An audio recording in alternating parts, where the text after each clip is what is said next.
Hi Aquarius and Aquarius Rising, it's your girl for your new moon in Leo video happening July 24th, 2025, 2 degrees and some change. This is happening in your 7th house, and you know Leo season for y'all is very kind of like give and take, but this is the season, and I'm going to say this before I even shuffle the cards.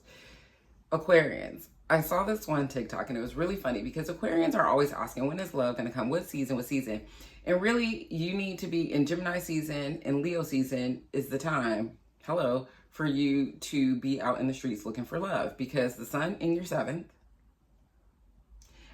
during Leo season and the sun in your 5th during Gemini season. So anyway, I'm just going to let it be. So if you're thinking about love this time around with this new moon and manifesting some new love interest, because it's a 7th house thing, then you can't sit at home thinking this person is going to pop out. I know you have this ability of thinking bigger and better and good stuff, but honestly, you actually have to put some work into it. With that being said, hi.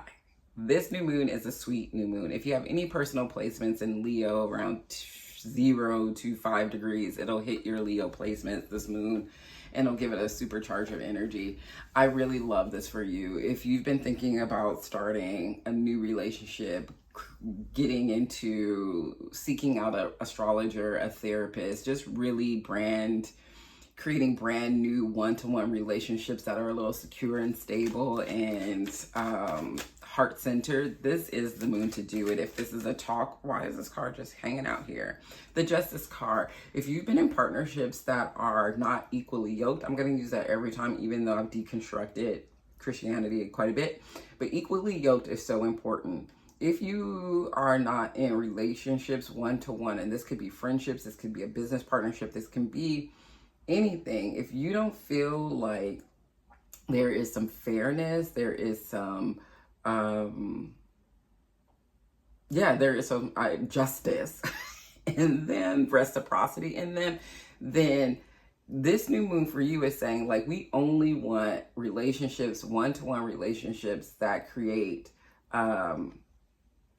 reciprocity. Okay, I'm gonna say that because you have Pluto in your 1st house now, Mercury in the 7th going retrograde, Uranus has moved into Gemini, which is going to make a sweet little aspect to your Aquarius placement. So there is some kind of like Queen of Swords energy coming through.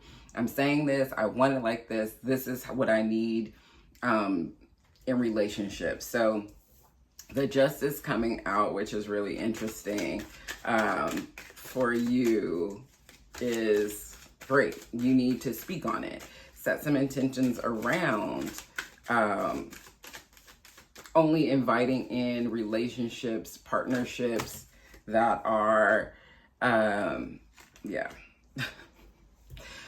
are reciprocal, that are fair, that are aligned to what you want. The next 2 cards that fell out are the King of Wands in reverse and the Fool in reverse. So you have 2 major arcana. There is transformations, of course, you know this already, that are happening in your one-to-one relationships.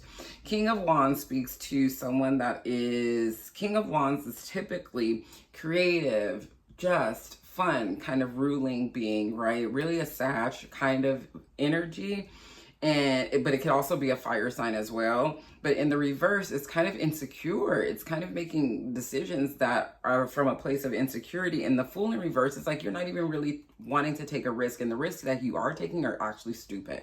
And I know, like, I shouldn't say that, but like, you know who I am if you subscribe to my content.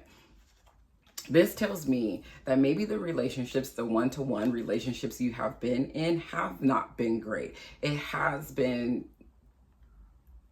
they are not aligned, and they are there because of your lack of security, that you're a little insecure. So you hang out with people who don't treat you right, who the risks that you're taking on them are quite foolish. You would never do this like any other time, but with these one-to-one relationships, you're like, okay, I'll do it. And like, this is not even you. Why would you do that? This Leo new moon is saying, hey, you can be exactly who you are. You can bring in, attract, find people that are your tribe. you can't lean into this what if I never find this King of Wands kind of person. I mean, you will. You might have to go through a couple of different things, but like they'll eventually show up. But maybe you are the King of Wands. Maybe you are the creative one. Maybe you have all the experience. Maybe you are that, right? And you embody that. But there is this feeling of like not creative. You're making silly mistakes, and that can happen right now with like Pluto and Aquarius and all the changes and transformations that are happening in the stars and in your chart right now. Let this new moon have you kind of sit back a little bit, gain some clarity. Don't make any kind of like crazy decisions so far, but definitely start planting seeds on who you want to be aligned with, because the people that you have been in alignment with, because you're the Justice card and these are everybody else, they don't know what they're doing. They don't know what they're doing. They don't. So if they don't know what they're doing, why would you want to hang out with them? Right? So Aquarians, I hope this has been helpful for you. I hope that you use this new moon to stand on business, to see that you are worthy of one-to-one relationships that are in alignment to your fun nature, your deep conversations, right? You're willing to think outside the box, because these two cards are like, they're not fun and no one's thinking out the box. If they were the other way around, I'm like, yes, take that risk. We're having a good time. We have the experience. We're creative. We know what to do. But they're like this. So you're making foolish decisions from foolish places, okay?